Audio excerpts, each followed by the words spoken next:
जय जगन्नाथ स्टूडेंट्स, स्वागत करुछि रश्मि ट्यूटोरियल को।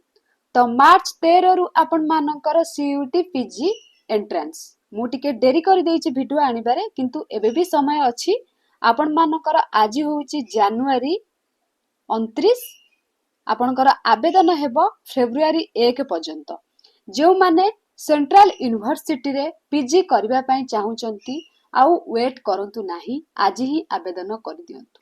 आपण मानकर लास्ट ईयर जदि आपण माने सीयूटी देइछंती किबा सीपीटी देइछंती, कोनोसी कॉलेज रे एडमिशन पाई पारि नाहंती, तो ए वर्ष आपण मानकर सेंट्रल यूनिवर्सिटी पई आसी जाईछि एंट्रेंस रो माने नोटिफिकेशन। एबे आवेदन होउची, आपण माने आवेदन करंतु। कोन रहिछि डिटेल इन्फॉर्मेशन चलंतु देखिबा।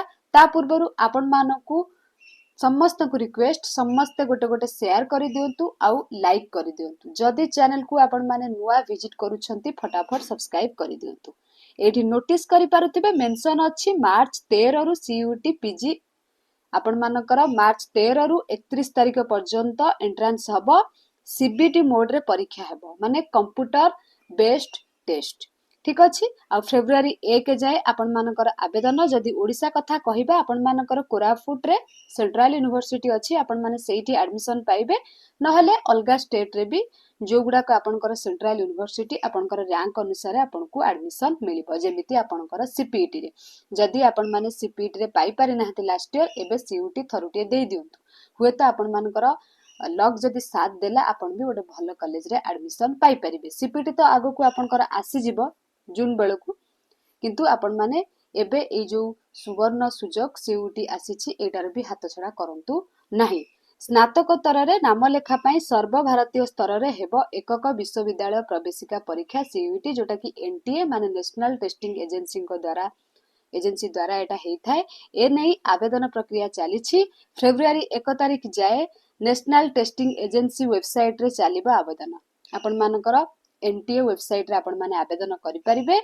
एही परीक्षा रे देशर समस्त केंद्रीय विश्वविद्यालय, विभिन्न राज्य विश्वविद्यालय, बेसरकारी विश्वविद्यालय माने मध्य भाग नहीं पारिबे। आपण माने एठी नोटिस करि पारुथिबे मेंशन अछि आपनकर राज्य रे जते सब अछि यूनिवर्सिटी, बेसरकारी कॉलेज मतलब प्राइवेट कॉलेज गुडा को भाग नहीं पारिबे। फेब्रुआरी 2 तारिख जाए आवेदन फी दाखल करिवार शेष तारिख रहिछि। माने आवेदन आपण माने 1 तारिख पर्यंत कइबे करि परिबे। जदि आपनकर फीस ता डिपॉजिट हेइ नथिबो, सेटा 2 तारिख आपण माने करि परिबे।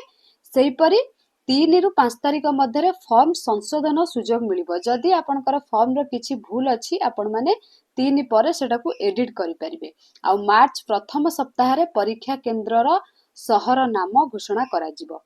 माने मार्च रा आपण मानकर 13 रु तो एग्जाम हेइ जिवो। कार को दिन एग्जाम रहबो सेटा तो आपनकर एडमिट कार्ड डाउनलोड परे जणा पड़िबो, किंतु सेटा आपनकर मार्च फर्स्ट वीक रे आसी जिवो।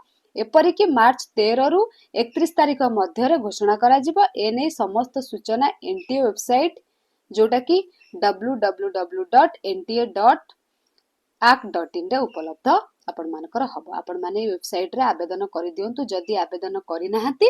आउ जो माने आवेदन करिया पई चाहुचंती, आज ही आवेदन करंतु। आउ पढ़ा पढ़ी रे टिके मन दियंतु। गोटे मास हाथ रे रहिला, लास्ट ईयर आपण माने एग्जाम देइथिबे, जानिथिबे क्वेश्चन पैटर्न कोन केमिति, तो एथर क्रैक करबा को आपण मानकु टिके इजी हबो।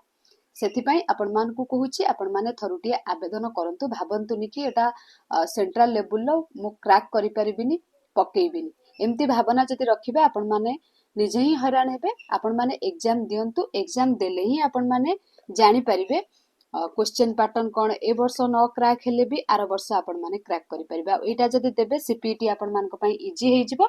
सेथिपाई कहूछि आपण माने एटा को आवेदन करंतु। जदि किछि डाउट अछि सीयूटी की नै कि आपण माने मते कमेंट सेक्शन रे पचारि परिबे, नहले टेलीग्राम चैनल रे लिंक अछि सेतिरे पचारि परिबे, नहले आपण माने इंस्टाग्राम रे भी पचारि परिबे। तो टिके डेरी कर देली, किंतु आपण मानक पई अपडेटटा आज नै कि आसिली। आउरी भी हाथ रे आपण मानक टाइम, तो जेते शीघ्र पॉसिबल होछि आपण माने आवेदन करि दियंतु। Thank you all.